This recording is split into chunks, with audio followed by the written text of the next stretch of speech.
Coming up this weekend at lightweight, will the Uptown funk you up? It's a different Ronson. It's Canada's version, and for a Canadian version, I thought I'd go with my best moral Ronaldo there. But we have Jesse Ronson making his 5th start with the UFC, which might sound crazy to some people, but he originally did have a string of fights back in around 2014. He lost 3 split decisions in a row, and they said, see you later. Those names, Matt.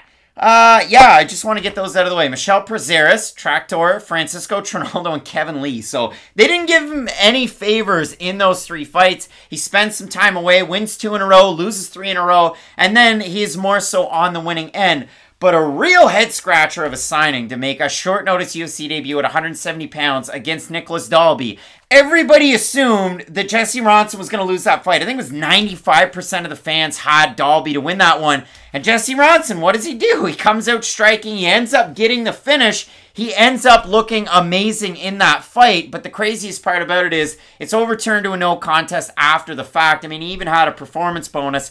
He has a lengthy layoff due to USADA suspension. And listen, he's come out and said it was more than likely a tainted supplement, but he used up all the supplements, so they weren't able to test it. But he accepted the punishment. He had an interview. I got to make sure that I give credit where it's due. MMA Sucka with James Lynch, where he kind of clears his name a little bit and clears the air. But really excited about this fight. Excited about the progression in his game. Realizes that we're kind of close to the end of the line here at 36, but a good opportunity for him. And I want to throw this out there because there's probably some fans that are tuning in. They're doing their own tape study. They're hanging out here, talking and watching fights with us. On Tapology, it says this one is at welterweight, where Jesse Ronson competed his last time out. He cleared the air on Twitter, said no, this is in fact at lightweight. Rafa Garcia is of course a lightweight. And for Rafa Garcia, some weighing concerns sometimes, but if you look at it, short notice debut against Nasrat Haqparast. He's unable to get the win there. Takes on Chris Grutzmacher. Has a great first round, possible 10-8, but the judge didn't see it that way. Round 2, round 3 go the way of Grutzmacher. And his last time out against Natan Levy, able to get the win there. But for Garcia, he's a really one of those guys that's a wrestle boxer. And he really tosses that right hand out there, going to try and get some of those takedowns. So we get a wrestle boxer in Garcia. We get a pretty polished striker out of Jesse Ronson. And again, a head scratcher that they brought him into the UFC because he went over with the PFL, took on Natan Schultz, and there is some, a story there. He was supposed to take on Silva, and Silva missed weight. Natan Schultz was supposed to take on another guy, and he missed weight. So on a day's notice on weigh-in day, they went, well,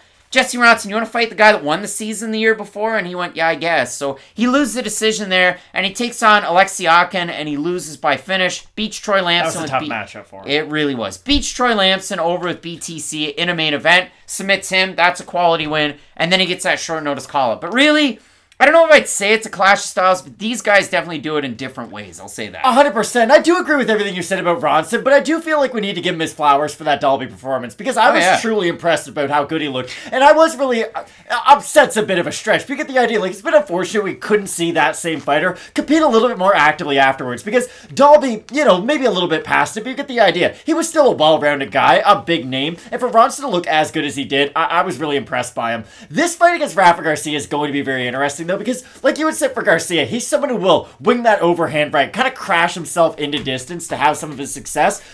But I thought he was going to have a lot of success with his stand-up at the UFC level, and that hasn't really been the case up until this point. And maybe a lot of success, again, is a bit of hyperbole on my part, but I thought he would be able to at least implore his boxing a little bit more to close the distance. But with Garcia, up until this point, it really has been more pressure-oriented just with his physicality than I'm trying to set things up with my strikes on the inside. Now, if he lands, it's going to land with big power, because he does put everything behind all of his shots, but it's not one of those styles that really lends itself to longevity in a tough fight against a bigger guy too. And I do think that the size of Ronson's going to play a big part in this fight because let's say Garcia is going for a lot of wrestling. Let's say he is trying to get this fight to the mat, which you'd imagine he would try to, being the smaller guy who is the better grappler. I do think the strength of Ronson is really going to help him defend a lot of those early takedown attempts from Garcia. And if Garcia doesn't start investing, at least in the leg kicks, in the body attacks, just some of those attacks that are going to equal them out a little bit as the fight goes on, I do think Garcia is going to have trouble at distance in this matchup. So the crazy part is Jesse Ronson replaces Danny Roberts on very, very short notice to take on Nicholas Dalby, and he ends up getting that win as a pretty big underdog. Rafa Garcia replaces Don Madge on really short notice to take on Nasrat Haqparast. Don Madge almost like a face of the franchise with the PFL now. But you look at it, he's not able to get that win. He's a minus 330 favorite over Chris Grutzmacher. Doesn't get that one done. And then again, he's about a minus 115 against Natan Levy. Decision win, 7-12 on his takedown attempts in that one against the karate guy in Levy. I had it rounds 1 and round 3 for Garcia. Maybe you could make an argument the other way. But realistically, you look at this one, he's gone back to Denver once more. Onyx Sports, pound for pound fitness, Justin Houghton, who you saw in the corner last weekend, Tisha Torres, Raquel Pennington. But Rafa Garcia is one of those guys, even before he was in the UFC, when he was with Combate, when he was winning the title, getting the win over Humberto Bandanai, he was brought in to California for Justin Gaethje to train with. And so far, it hasn't really worked out. It's like Chris Tuchscherer with Brock Lesnar. Chris Tuchscherer. He's not Brock Lesnar. It's not really something I've ever really even thought about until right now, but you do know that some of those relationships are a lot more one-sided than the other way, and like, for Justin Gaethje, I'm sure it's helped him quite a bit, but you're right, we haven't necessarily seen those improvements from Garcia since he has helped Gaethje. So pressure forward, again, overhand right, that's pretty much what you will see, and a lot of really crazy early career submission wins, some arm bars, knee bar out there as well, heel hook I should say, but you look at the odds for this one, Rafa Garcia open to minus 160, minus 125 right now. Jesse Ronson's gained from a plus 140, roughly a plus 110. And listen, Matt, we'll hazard a guess as to what the Tapology votes are. Surprise to us, there to you.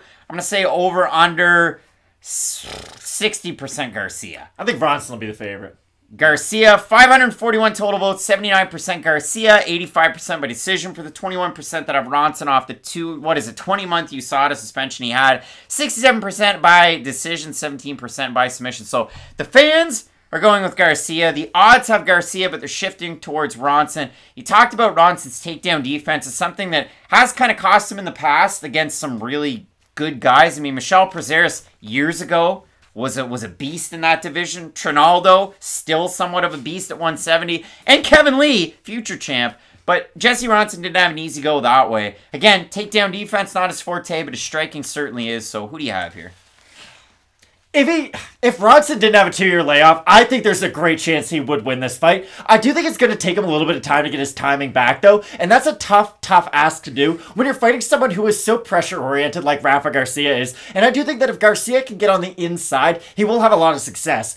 But this is the only thing about Garcia I don't really love. His variety of shots on the feet is not good whatsoever. It's like Tyler Gilbert Burns in the last 30 seconds of last night's fight, where it's just spam overhand right, spam overhand right. He'll throw an overhand left too, don't get me wrong, but for the most part, it's just overhands one way or the other. If there was more variety to his strikes, I'd have more confidence in my pick with Garcia, but I am going to pick Rafa Garcia for this one. I've got Garcia as well. The layoff of Ronson, again, he just turned 36 3 months ago, so he's fresh, he's had a lot of time off. He's improved his game, I'm sure. But I do like Garcia, especially with the takedowns, and he will go to that well over and over and over again until he's belly breathing and makes you nervous. So I do have Rafa Garcia in this fight. Maybe not one of the more confident picks on this one, but both of us going with Mexico's own Garcia to get the win over our fellow Canadian. It hurts. It does. We have another Canadian on this card, TJ Laramie, taking on Pat Sabatini, and in the main event, Vicente Luque, Bilal Muhammad. It's the rematch. Keep it locked in with Fight Night Picks, as we always say. Let's get into it.